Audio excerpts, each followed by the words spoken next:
जब जब होई धर्म की हानि, बढ़ई असुरा अधम अभिमानी। तब तब प्रभु मानुष शरीरा, हरई कृपा निधि सार्जन पीरा। जय गुरु मु आपण मानकर प्रिय राजू भाई। पवित्र रामनवमी अवसर रे आपण मानकु अनेक अनेक शुभेच्छा और शुभकामना जनाऊँगी। रामनवमी हिंदू मानकर एक प्रमुख पर्व अटे। यही पर्व को समग्र भारत रे आनंद और उत्साहर सहित पालन करा जाए।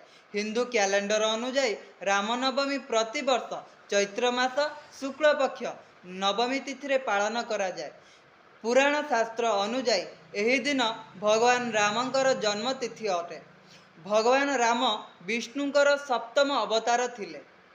अधर्मी व कुकर्मी मानक विनाश करने पाई भगवान विष्णु त्रेतया जुगरे रामंकर अवतार नहीं। से अयोध्यार राजा दशरथ और राणी कौशल्या कोल जन्म ग्रहण करते। भगवान पुरुषोत्तम रामचंद्र सत्य और धर्मर प्रतीक थिले।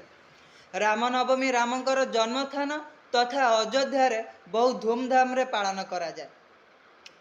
रामनवमी पर मंदिर गुड़िक खूब सुंदर भाव में सजा जाए।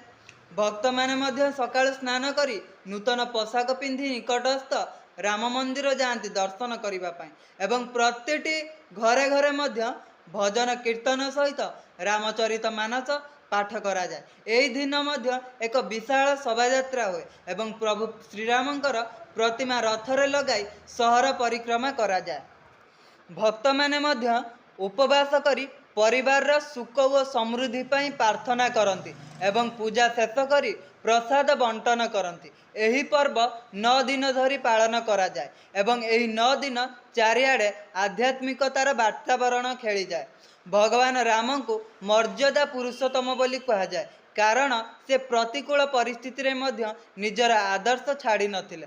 दक्षिण भारत रे यही उत्सव को कल्याणी उत्सव नाम रे पालन करा जाए। तेबे आसंतु आमे सभी युवपीढ़ी मिसी एकत्र हेबा एवं प्रभु श्रीरामंकर प्रतिमा एवं तांकर चरित्र को आम निज मध्य प्रतिष्ठा करिबा एवं समाजरू कुसंस्कार कुशिक्षा एवं अंधविश्वास को दूरीकरण करिबा एवं आनंद रे गाई उठिबा। जय श्रीराम।